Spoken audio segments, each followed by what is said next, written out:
बिस्मिल्लाहिर्रहमानिर्रहीम। अस्सलाम वालेकुम जी। This is me Saddam Ashraf और आप मुझे वन पेपर एमसीक्यूज़ प्रिपरेशन के हवाले से जानते हैं।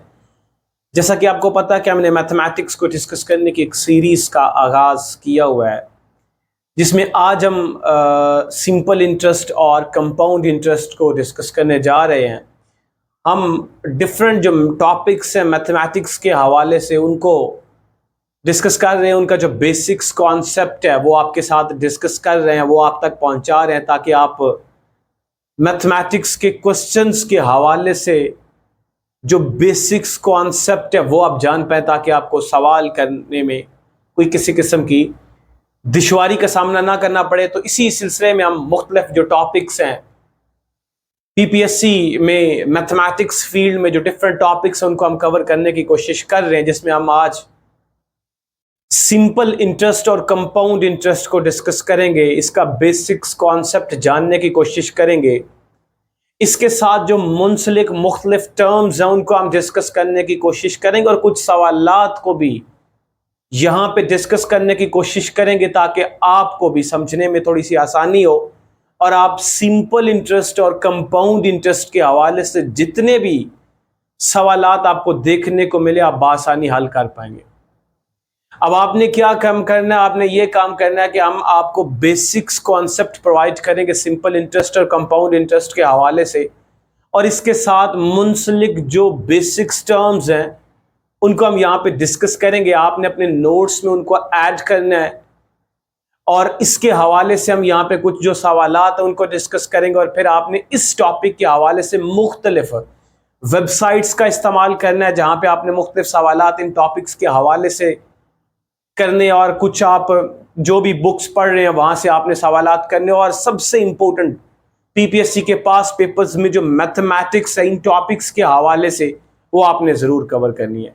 अगर ये आप 10 से 12 डिफरेंट जो टॉपिक्स बनते हैं मैथमेटिक्स फील्ड में हमारे पास पीपीएससी में, अगर आप ये टॉपिक वाइज कर जाते हैं, यकीन माने आप मैथमेटिक्स का जो है वो मसला आपके लिए ख़त्म हो जाएगा। अब अगर आप एक दफ़ा मैथमेटिक्स कर लेते हैं, आपको ज़्यादा से ज़्यादा 1 माह से 1.5 माह लगेगा जिसमें आप मैथमेटिक्स का सारा सिलेबस कवर कर लेंगे। फिर आपके लिए कोई किसी किस्म का मसला नहीं रहेगा।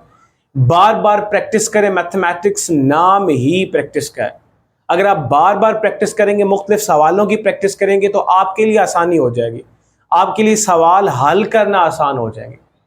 अगर आप बार बार प्रैक्टिस करते हैं तो मेरा एक्सपीरियंस कहता है कि आप बहुत ज़्यादा प्रैक्टिस करने के बाद आप एक ऐसे पोजीशन में चले जाएंगे, एक ऐसे मुकाम पे चले जाएंगे कि आपको सवाल आप पढ़ रहे होंगे तो यकीन माने आंसर आपके जहन में चल रहा होगा उसका।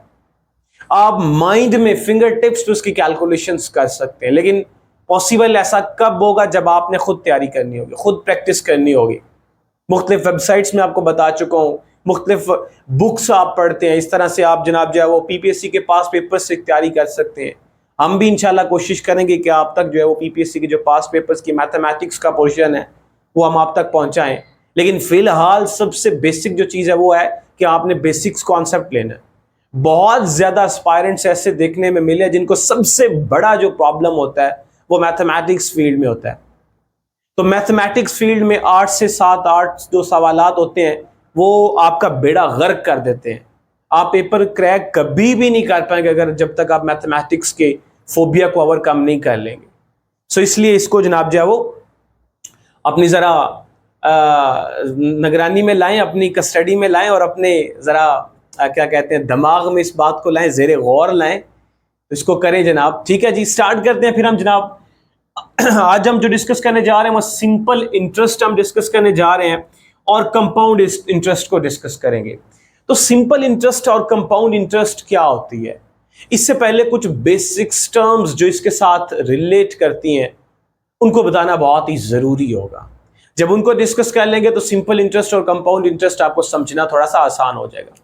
देखिए ज़रा मैं यहाँ पे लिखता हूँ जी, कुछ टर्म्स लिखता हूँ इसके हवाले से, सिंपल इंटरेस्ट और कंपाउंड इंटरेस्ट के हवाले से, तो उनको आपने याद रखना, वो हमारे सवालों में भी इस्तेमाल होगी। एक हमारे पास होती है जी प्रिंसिपल अमाउंट।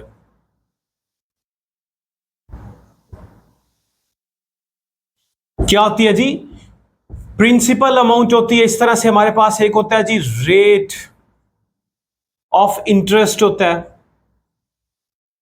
बताऊंगा जरा ये क्या होती है, पहले इसके बारे में थोड़ा सा लिख लूं। प्रिंसिपल अमाउंट के बारे में याद रखेंगे, रेट ऑफ इंटरेस्ट के बारे में याद रखेंगे आप, और इस तरह से टाइम के बारे में हम डिस्कस करेंगे कि हमारे पास टाइम क्या होता है। तो प्रिंसिपल अमाउंट क्या होती है, सबसे पहले तो आपको यह पता होना चाहिए कि प्रिंसिपल अमाउंट होती क्या है। प्रिंसिपल अमाउंट बेसिकली हमारे पास एक असल रकम होती है। प्रिंसिपल अमाउंट हमारे पास एक ऐसी रकम होती है जो आप बतौर जनाब जो है वो कर्ज के तौर पे या तो बैंक से निकलवाते हैं, यानी विड्रॉ लेते हैं बैंक से एज ए लोन के तौर पे, समझ गए उसको क्या कहते हैं हम, प्रिंसिपल अमाउंट बोलते हैं। या फिर हम अपनी रकम बैंक में जो डिपॉजिट करवाते हैं उसको हम क्या बोलते हैं, प्रिंसिपल अमाउंट बोलते हैं। यानी कि जो आपकी असल रकम होती है या बैंक से एज ए लोन के तौर पे लेते हैं। मिसाल के तौर पे आपने बैंक से एज ए लोन के तौर पे आपने 10,000 रुपया लिया है, तो 10,000 रुपया जो आपका होगा वो क्या होगा, आपकी प्रिंसिपल अमाउंट होगी। या फिर आप अपने पैसे बैंक में डिपॉजिट करवाते हैं, 1 लाख रुपया रख दिया, 2 लाख रुपया रख दिए, तो वो जो आपने अपने पैसे बैंक में रखे हैं उसको हम क्या बोलेंगे, प्रिंसिपल अमाउंट बोलेंगे। तो यहां तक तो आपको समझ आ गई कि प्रिंसिपल अमाउंट हमारे पास क्या होती है, या तो हम सॉरी जो बैंक में रखते हैं, अपने पैसे डिपॉजिट करवाते हैं, उनको भी प्रिंसिपल अमाउंट बोलते हैं, या फिर हम बैंक से लेते हैं कुछ पैसे। मिसाल के तौर पे जो आपने कोई भी जो है वो लोन लिया है बैंक से, तो वो जो आपकी प्राइस होगी, वो जो आपकी अमाउंट होगी, उसका हम क्या बोलेंगे जी, प्रिंसिपल अमाउंट बोलेंगे। अभी इसके बारे में जब सवालात करेंगे आपको मजीद समझ आ जाएगी, फिलहाल समझने की कोशिश करेंगे।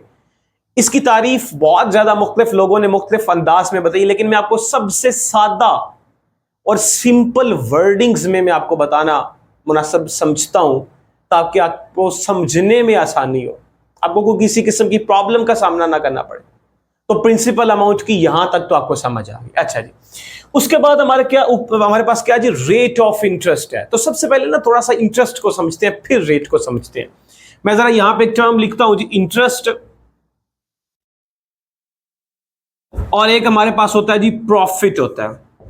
ये दो टर्म्स आप अपने जहन में रखेंगे, फिर हम रेट ऑफ इंटरेस्ट पे चलते हैं। इंटरेस्ट क्या होता है, देखिए इंटरेस्ट को अगर मैं सादा जुबान में आपको बताऊं ना, सिंपल वर्डिंग में, तो इंटरेस्ट को हम बैंकिंग फील्ड में क्या बोलते हैं जी, इसको सूद बोलते हैं। सादा अल्फाज में कहूं, जो आप सूद लेते हैं या देते हैं, बैंक लेता है या देता है, उसको इंग्लिश जुबान में हम क्या बोलते हैं जी, इंटरेस्ट बोलते हैं, या इसको मार्कअप भी हम बोलते हैं। तो इंटरेस्ट की तो आपको समझ आ गई कि हमारे पास जो सादा अल्फाज में अगर मैं बताऊं तो इसको हम क्या बोलते हैं जी, सूद बोलते हैं। अब इंटरेस्ट होती क्या है, वैसे इसका बेसिक कॉन्सेप्ट का आपको पता होना चाहिए। देखिए मिसाल के तौर पे अगर आप जनाब क्या करते हैं, किसी बैंक में जाते हैं और बैंक से आप जो है वो लोन लेते हैं। क्या लेते हैं जी, बैंक से आप लोन लेते हैं, और लोन जो है वो मतलब आप कर्ज लेते हैं या आप बैंक से उधार लेते हैं। तो जो आपने बैंक से उधार लिया, आपने जो लोन लिया बैंक से, उसके ऊपर बैंक आपको सालाना कुछ ना कुछ किसी रेट के साथ आपके ऊपर वो क्या लगाएगा जी, इंटरेस्ट लगाएगा, सूद लगाएगा। समझ गया बात को, जिसे हम क्या बोलते हैं, इंटरेस्ट बोलते हैं। सिंपल अल्फाज में फिर बताऊं कि अगर आप किसी बैंक में या किसी बंदे के पास जाते हैं, आप उससे कुछ रकम लेते हैं, उस रकम को हम क्या बोलते हैं, प्रिंसिपल अमाउंट बोलते हैं। और उस प्रिंसिपल अमाउंट के ऊपर जो सालाना उसके ऊपर जनाब जो है वो इंटरेस्ट लगेगा, उसके ऊपर जनाब जो है वो आपको एक्स्ट्रा पैसे अदा करने पड़ेंगे, उसको हम क्या बोलते हैं, इंटरेस्ट बोलते हैं, सूद बोलते हैं। या दूसरे अल्फाज में अगर हम बात करें जी प्रॉफिट की, तो प्रॉफिट हमारे पास क्या होता है, प्रॉफिट एक ऐसा नफा बख्श होता है कि यानी आपके जो पैसे होते हैं, आप वो पैसे बैंक में रखने जाएं या किसी भी शख्स को देते हैं। तो अगर आप बैंक में जो अपने पैसे रखने जाएं, मिसाल के तौर पर आप 10,000 रुपए रखने जा रहे हैं, तो वो जो पैसे आपने बैंक में डिपॉजिट करवाए हैं, वो आपकी प्रिंसिपल अमाउंट है। उस प्रिंसिपल अमाउंट को बैंक यूटिलाइज करता है मुख्तलिफ बिजनेस में, और उसके ऊपर आपको क्या देता है, प्रॉफिट देता है। क्या देता है जी, प्रॉफिट देता है। समझ गया बात को कि नहीं समझ गया? तो इस तरह से ये दो मुख्तलिफ टर्म्स आपने याद रखनी, इंटरेस्ट हम किसे बोलते हैं और प्रॉफिट किसे बोलते हैं। ये आप थोड़ा सा आपको समझने के लिए मैं आपको बता रहा हूं, ठीक है? इंटरेस्ट की आपको समझ आ गई है, तो ये हमारे पास होता है इंटरेस्ट। अच्छा, अब क्या होता है जी हमारे पास रेट ऑफ इंटरेस्ट क्या होता है? रेट ऑफ इंटरेस्ट में वही आपको बता चुका हूं कि कितने परसेंट आपकी प्रिंसिपल अमाउंट के ऊपर, मिसाल के तौर पर आपने 1,00,000 रुपया बैंक से कर्ज के तौर पे लिया, लोन लिया आपने 1,00,000 रुपया। अब बैंक आपके साथ ये टर्म्स एंड कंडीशंस आपके ऊपर लगाता है और आपके साथ वो जनाब जो है वो मामला तय करता है कि जनाब 1 साल पर एनम हम उसको बोलते हैं, 1 साल के ऊपर जो बैंक ने आपको 1,00,000 रुपए दिया है ना, वो आपको प्रिंसिपल अमाउंट दी है, और इसके ऊपर सालाना पर एनम जनाब जो है वो रेट ऑफ इंटरेस्ट कितने परसेंट लगेगा, यानी कि जो आपने रकम ली है उसके ऊपर कितने परसेंट जो रेट लगेगा, शरह लगेगी सूद की, उसे हम क्या बोलते हैं? रेट ऑफ इंटरेस्ट बोलते हैं। अभी मजीद आगे चल के ये चीजें और आपके ऊपर जो है वो क्लियर हो जाएंगी जब हम सवाल हल करेंगे। तो रेट ऑफ इंटरेस्ट क्या होता है हमारे पास, फिर से मैं बता दूं कि जो शरह सूद होती है, यानी कितने परसेंट आपकी प्रिंसिपल अमाउंट के ऊपर सालाना रकम लगनी है, एक्स्ट्रा पैसे लगने हैं जो कि आपको बदले में बैंक को वापस करना होगा। अगर आपने उससे कर्ज लिया है तो उसे हम क्या बोलते हैं? रेट ऑफ इंटरेस्ट बोलते हैं। आगे हमारे पास एक टाइम टर्म है, तो टाइम हमारे पास क्या होती है जी? टाइम हमारे पास वक्त है, यानी आपने कितने सालों के लिए जनाब जो है वो कर्ज लिया है बैंक के साथ, आपने अपना मुआहदा किया, एग्रीमेंट किया है, कितने सालों के लिए लिया, कितने टाइम के लिए लिया। मिनिमम 1 साल के लिए होता है, यानी कि जो इंटरेस्ट लगता है वो पर एनम के हिसाब से लगता है। 1 साल आपने जो वो पैसे जो है वो आपको जो है वो उसका इंटरेस्ट लगेगा, रेट लगेगा, शरह सूद लगेगी। समझ गया बात को? तो ये हमारे पास होती है जी कुछ टर्म्स, आपने इसको अपने जहन में रखना है। मैं उम्मीद करता हूं कि मैं आपको इसको ये समझा पाया हूं। प्रिंसिपल अमाउंट को वैसे बेसिकली हम देखें तो हम पी से डिनोट करेंगे, और ये जो हमारे पास रेट ऑफ इंटरेस्ट होगा इसको हम कैपिटल आर से रिप्रेजेंट करेंगे।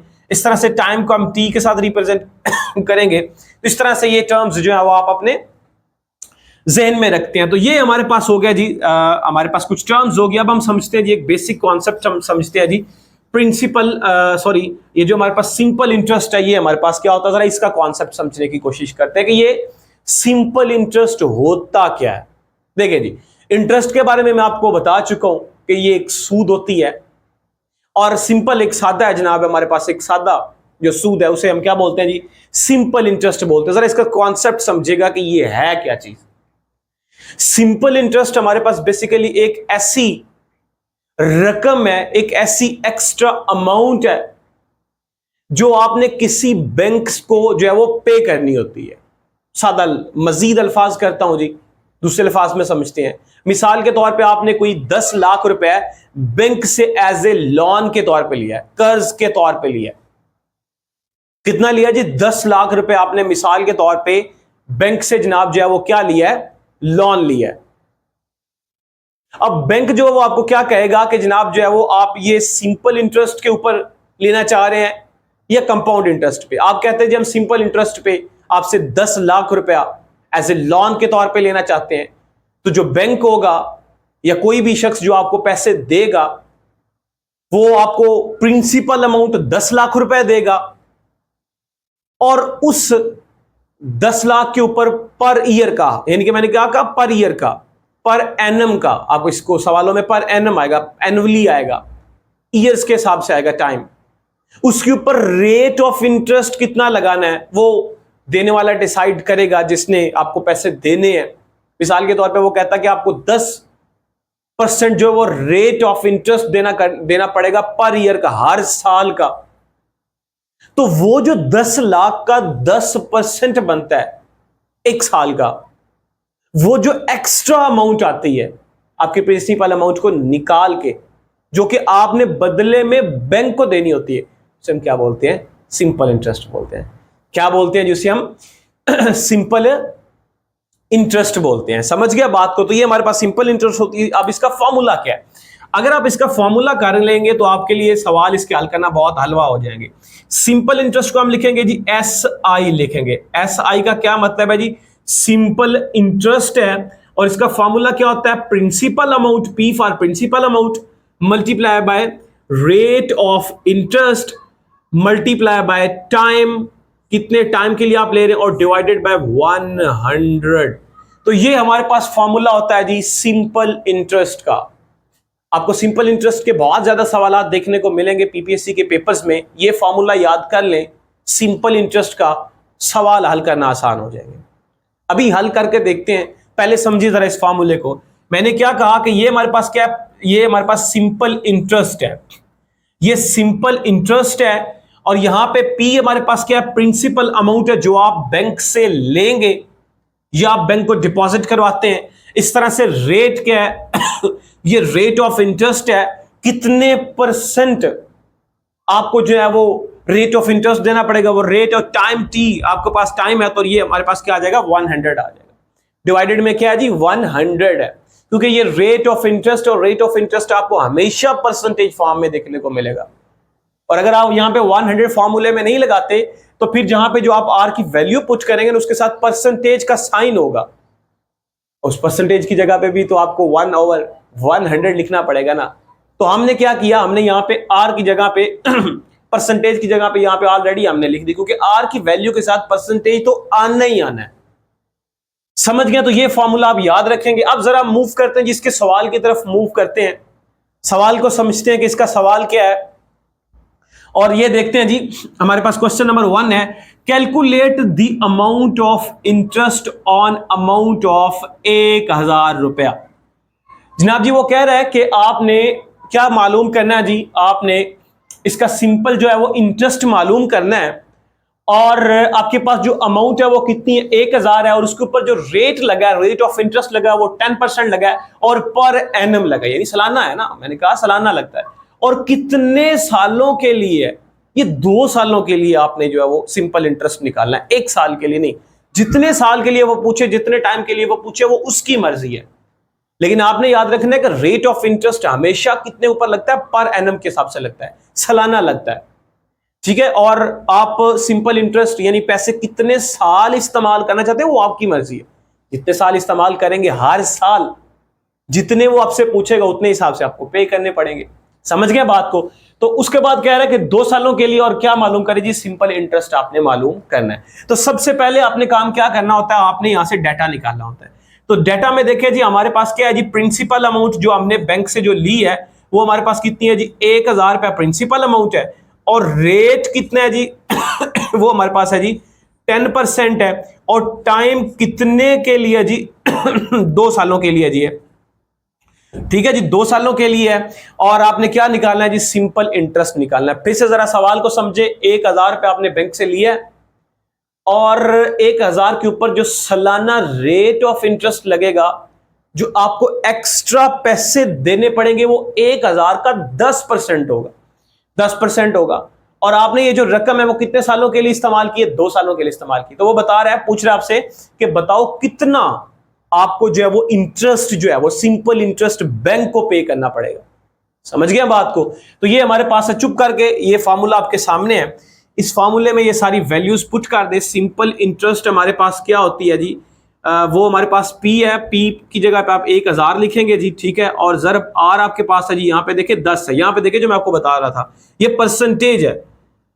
अगर यहाँ पे परसेंटेज आप साइन लगाते तो 1/100 आना ही आना था, हमने फार्मूले में ही लगा दे, क्योंकि रेट आना ही आना, हर सूरत आना है। इस तरह से टाइम आपको कितने के लिए मिला? 2 सालों के लिए मिला, और डिवाइडेड बाय 100।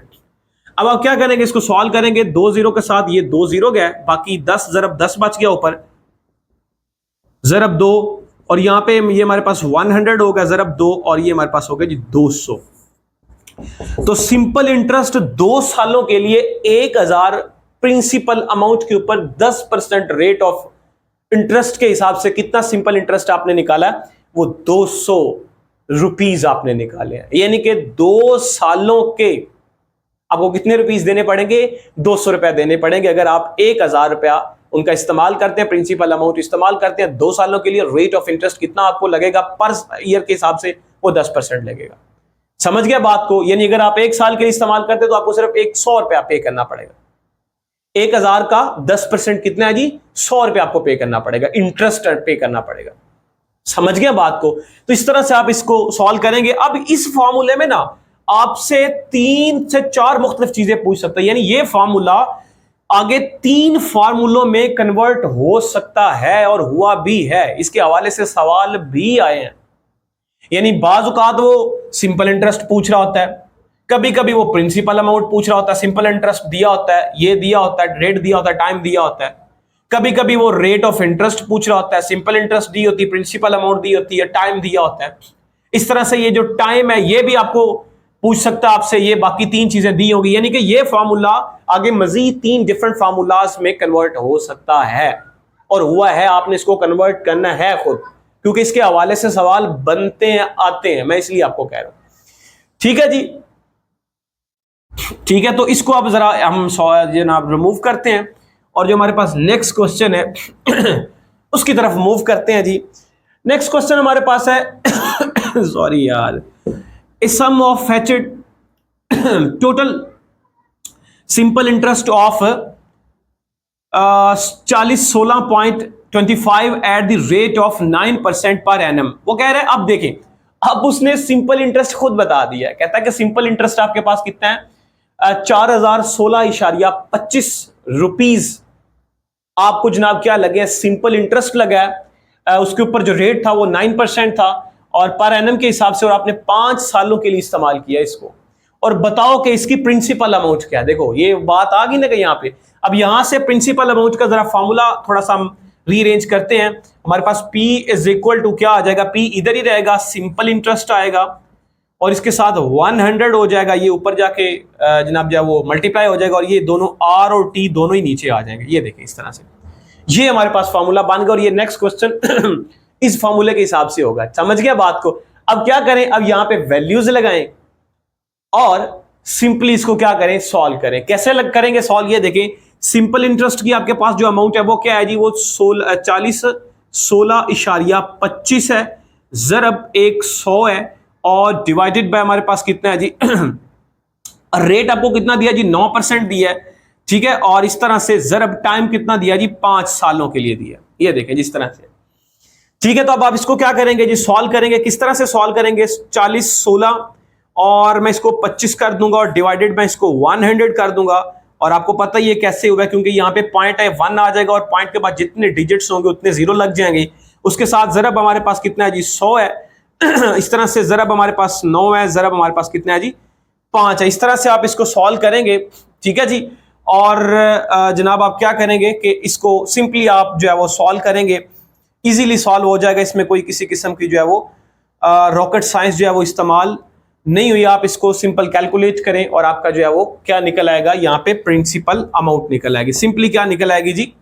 यहाँ पे प्रिंसिपल अमाउंट निकल आएगी, ठीक है। इसको मैंने क्या किया, फिर से आप सुन लें, ये यहां से आपने कंफ्यूज नहीं होना। यहाँ पे ये हमारे पास 0.25 है ना, तो यहाँ पे हम इसको खत्म कर देंगे, ये 25 हो जाएगा। और यहाँ पे हमारे पास कितना है? यहाँ पे पॉइंट की जगह पे हम 1 लगा देंगे और जितने डिजिट्स आगे होंगे उतने हम क्या लगा देंगे?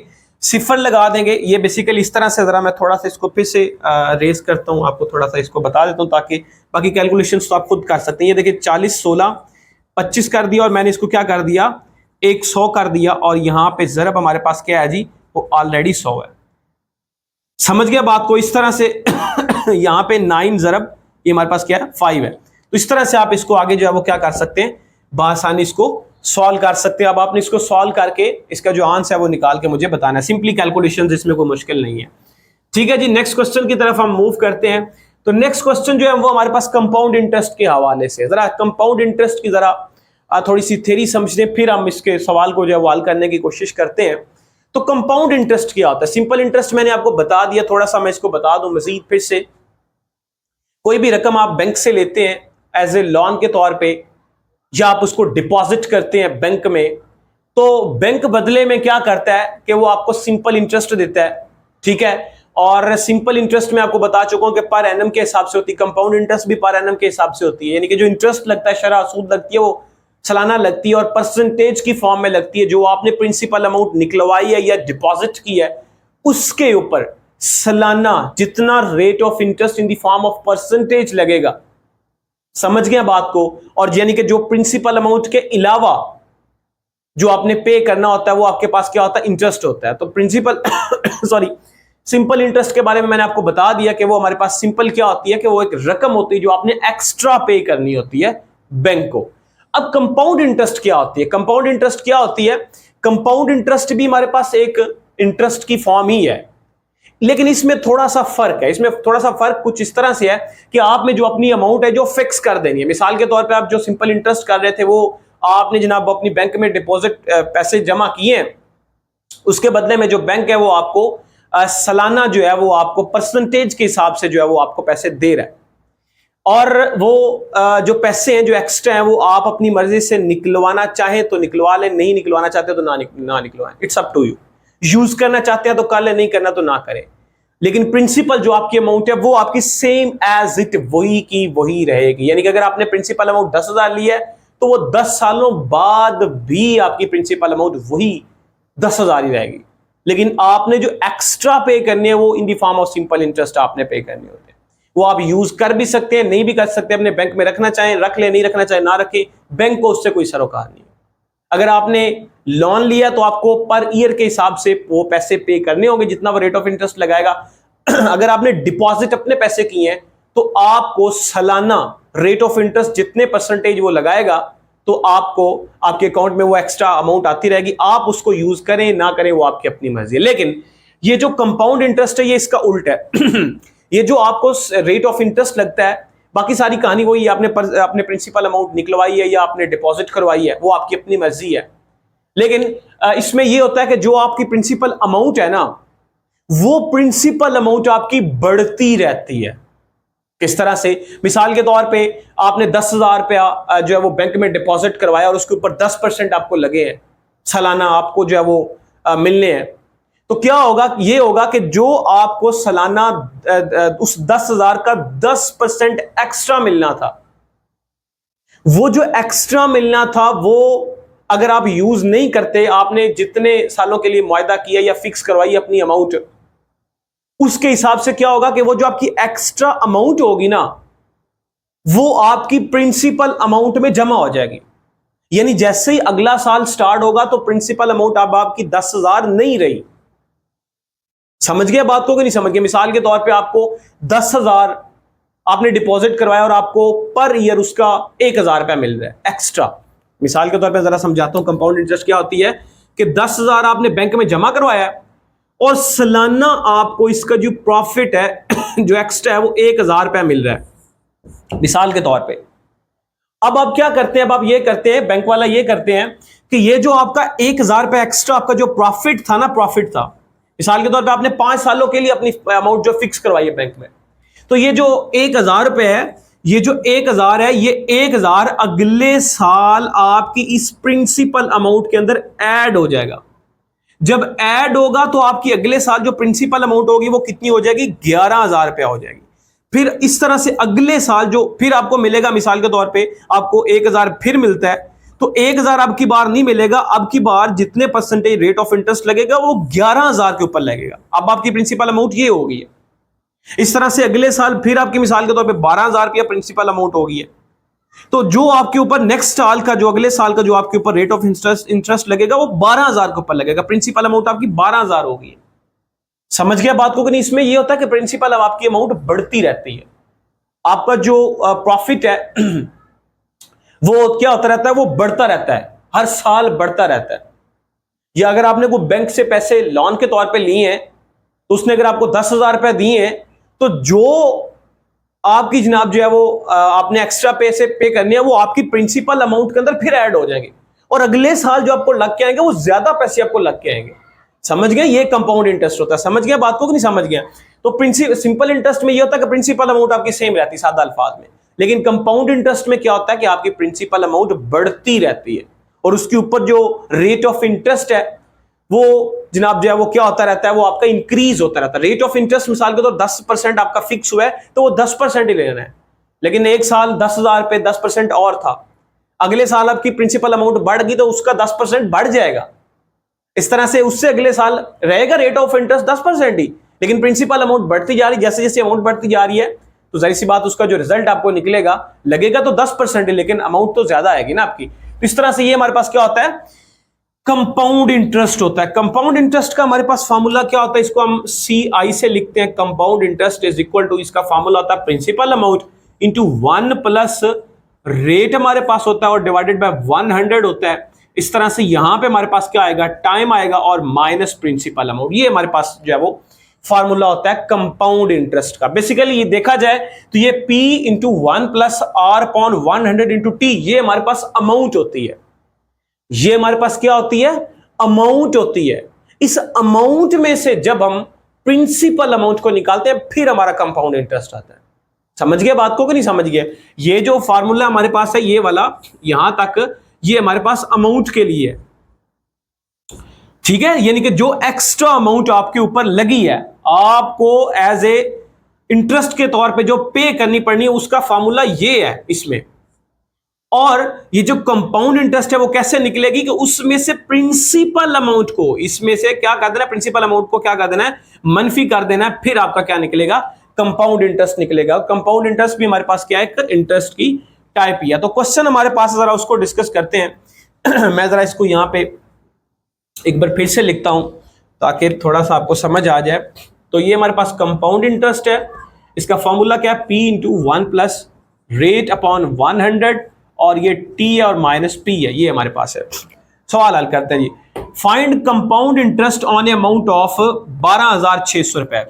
देखें जी, वो प्रिंसिपल अमाउंट हमें कह रहा है कितनी है कि 12,600 रुपए आपके पास जो है वो प्रिंसिपल अमाउंट है, और कहता है कि इसके ऊपर कंपाउंड इंटरेस्ट निकालो। 2 सालों के लिए आपने अपने पैसे फिक्स किए थे, तो टाइम कितना दे रहा है, 2 ईयर दे रहा है, ठीक है जी। कितना टाइम दे रहा है हमें, 2 ईयर्स टाइम दे रहा है। अब उसके बाद कह रहा है कि इसके ऊपर जो रेट लगा वो 10% लगा है, तो R कितना लगा है जी, 10% लगा है। और बताओ कि हमारे पास, और ये एनुअली लगा, क्या लगता है, जरी सी बात है, एनुअली लगा, ठीक है जी। अब हमने क्या करना है, इस सारी चीजों को उठा के फॉर्मूले में फिट कर देना है और हमने कंपाउंड इंटरेस्ट निकालना है।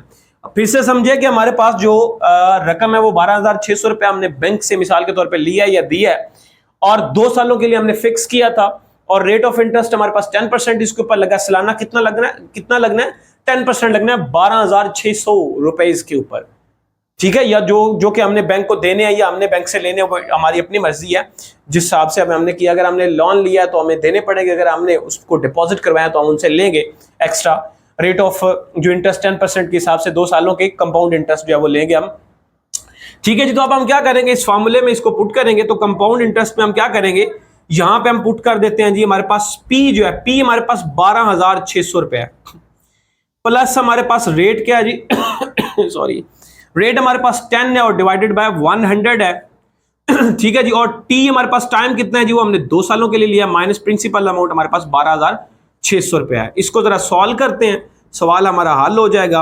1 प्लस यहाँ पे ये इसको उड़ा देते हैं, 1/1 हमारे पास 10 आ गया, माइनस 12,600 रुपया आ गया।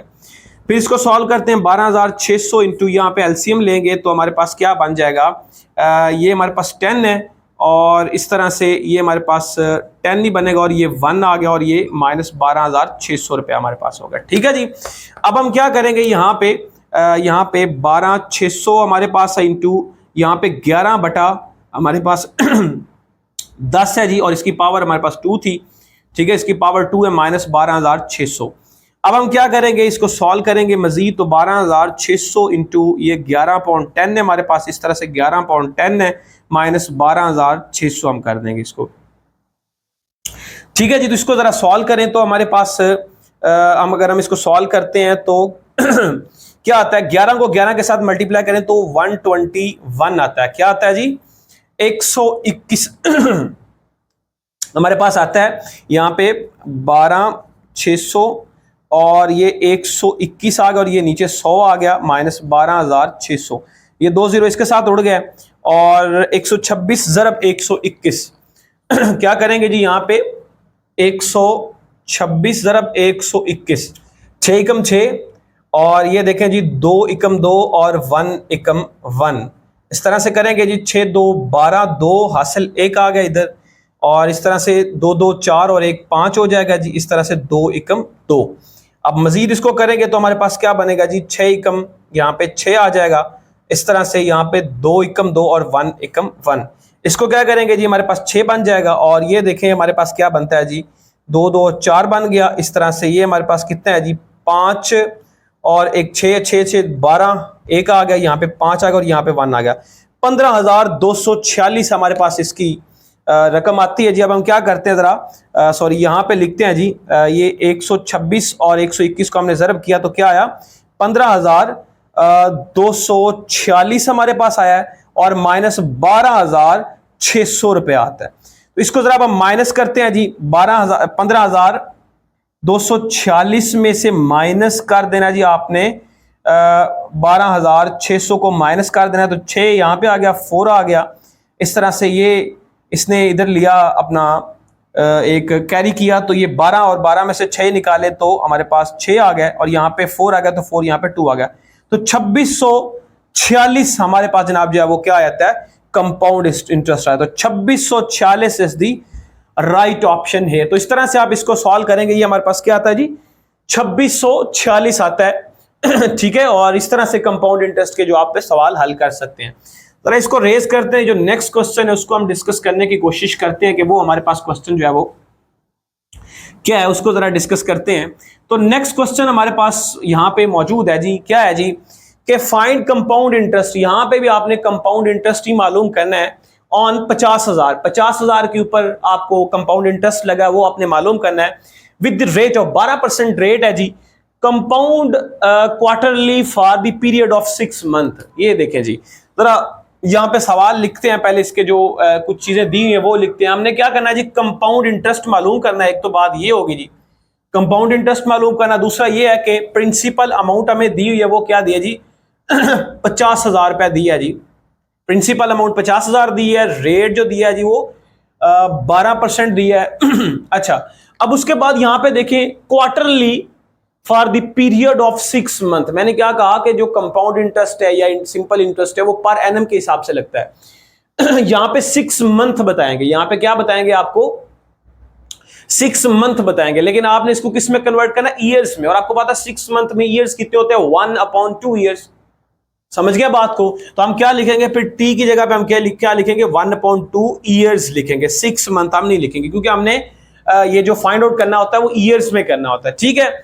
अच्छा, उसके बाद क्वार्टरली है। क्वार्टरली को थोड़ा सा हम समझते हैं कि क्वार्टरली क्या है। क्वार्टरली बेसिकली एक साल में जो क्वार्टर्स होते हैं उनकी तादाद 4 होती है। समझ गया बात को। तो एक साल में कितने हमारे पास जो होते हैं वो क्वार्टर्स होते हैं, वो 4 होते हैं। जरा इसका इस्तेमाल हम यहाँ पे करते हैं। तो ये हमने एक दफा वैल्यूज लिख लिया। अब हम क्या करते हैं जी, इन वैल्यूज को फार्मूला में लगाते हैं। तो पी हमारे पास क्या है जी, प्रिंसिपल अमाउंट है। तो ये हमारे पास कितनी है जी, 50,000 रुपया principal amount, into 1 plus R हमारे पास कितना है जी, 12, और डिवाइडेड बाय 100 तो आएगा। इस तरह से हमारे पास जो टी है वो मैं आपको बता चुका हूं 1/2 है, माइनस पी जो हमारे पास वो कितनी है जी, 50,000 रुपया। अच्छा, यहां पे ये जो क्वार्टरली लफ्ज उसने इस्तेमाल किया ना, इसको जरा समझने की कोशिश करें। ये जो क्वार्टरली है, मैंने आपको बताया कि एक साल में कितने क्वार्टर्स होते हैं, 4 होते हैं। ये रेट के हिसाब से बात कर रहा है। तो आपने क्या करना है, यहां पे आपने इस रेट को 4 के साथ आपने डिवाइड करवा देना है। और जो आपने यहां पे डिवाइड करवाना ना, अल्टीमेटली आपको टाइम के साथ भी आपको उसको ज़रब करवाना पड़ेगा ऊपर, क्योंकि ये जो रेट होता है, रेट ऑफ इंटरेस्ट होता है, मैंने क्या बताया कि वो किसकी फॉर्म में होता है, परसेंटेज की फॉर्म में होता है। और वो जो लगता है वो पर ईयर के हिसाब से लगता है, सालाना लगता है, हर साल के हिसाब से लगता है। अगर हर साल के हिसाब से लगता है तो फिर आपको जो आप नीचे मल्टीप्लाई कर रहे हैं उसको आपको टाइम के साथ भी मल्टीप्लाई करना पड़ेगा। यानी कि अगर रेट में आप चेंजेस कर रहे हैं, ऑफ कोर्स आपको टाइम के साथ भी चेंजेस करनी पड़ेंगी। ये बेसिकली इस तरह के जो सवाल होते हैं उसका फॉर्मूला ये बनता है हमारे पास, P into 1 plus R upon 100 ज़रब n इंटू n ज़रब t माइनस प्रिंसिपल अमाउंट। ये इसका फॉर्मूला बनता है। तो यहाँ पे जो 4 था, क्वार्टरली था, उसको हमने यहाँ पे n लिखा, और इस n को यहाँ पे भी मल्टीप्लाई करा, और इसको हमने यहाँ पे भी मल्टीप्लाई करवाया। ठीक है जी। तो इस तरह से आप इसको याद रखेंगे। अब हमने क्या करना है, अब हमने यहाँ पे इसको सिंपली यहाँ पे मल्टीप्लाई करवा दिया। अब सिंपली सिंप्लीफाई करना है। 50,000 हमारे पास इंटू 1 प्लस ये 12 है, तो ये 4 एकम 4 4 3 12, तो 3 ऊपर आ जाएगा, और ये पे 100 आ जाएगा, और ये 2 एकम 2 2 2 4, तो यहाँ पे इसकी पावर 2 बन जाएगी, माइनस यहाँ पे हमारे पास क्या बन गया जी, 50,000 आ गया। अब मजीद इसको सॉल्व करते हैं तो ये हमारे पास 50,000 है इंटू ये 100 एलसीएम आ जाएगा 100 प्लस 3 और इसकी पावर 2 है माइनस 50,000 हमारे पास है। मजीद इसको सॉल्व करेंगे तो 50,000 और यहाँ पे हमारे पास 103 बनेगा और डिवाइडेड बाय 100, इस तरह से इसकी पावर 103 डिवाइडेड बाय 100 माइनस 50,000 पे। इसको सिंप्लीफाई आपने करना है जी। क्या करना है 100, बल्कि पहले इसको थोड़ा सा ना यहाँ पे काट लें। यहाँ पे देखें ये 1 2 0 सॉरी ये 2 0 इसके साथ कैंसिल होगी, ये 2 0 इसके साथ कैंसिल होगी, यहाँ पे सिंपली 5 बच गया और ऊपर 103 और जरब 103 माइनस 50,000। ठीक है, अब आपने सिंपली क्या करना है कि आपने 103 को 103 के साथ जरब करना है, जो जवाब आएगा उसको 5 के साथ जरब करना है, जो अमाउंट आएगी उसको 50,000 में से आपने क्या कर देना है, माइनस कर देना है। तो आपका ये जो इसका जो कंपाउंड इंटरेस्ट है वो आपकी अमाउंट आपके सामने निकल के आ जाएगी। समझ गए, सिंप्लीफाई करना है वो आप खुद भी कर सकते हैं, इसमें कोई मसले वाली बात नहीं है। तो इस तरह से आप सवाल जनाब जो है वो हल करते हैं मुख्तलिफ तरह के कंपाउंड इंटरेस्ट और सिंपल इंटरेस्ट के हवाले से। ठीक है जी, तो ये हमारे पास आज का लेक्चर था और मैं उम्मीद करता हूं कि मैं आपको ये समझा पाया हूँगा। अगर इसके हवाले से कोई भी सवाल हो विदाउट एनी हेजिटेशन मुझसे डिस्कस करें। आज के सेशन को हम यहीं पे क्लोज करते हैं।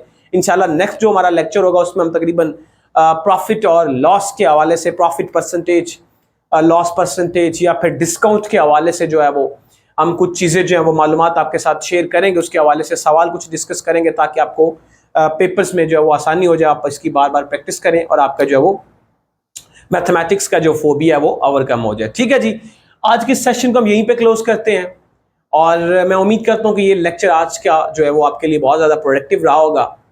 आज के लिए फिर इतना ही काफ़ी है। मुझे अपनी दुआ में याद रखिए। मुझे इजाज़त, अल्लाह हाफ़िज़।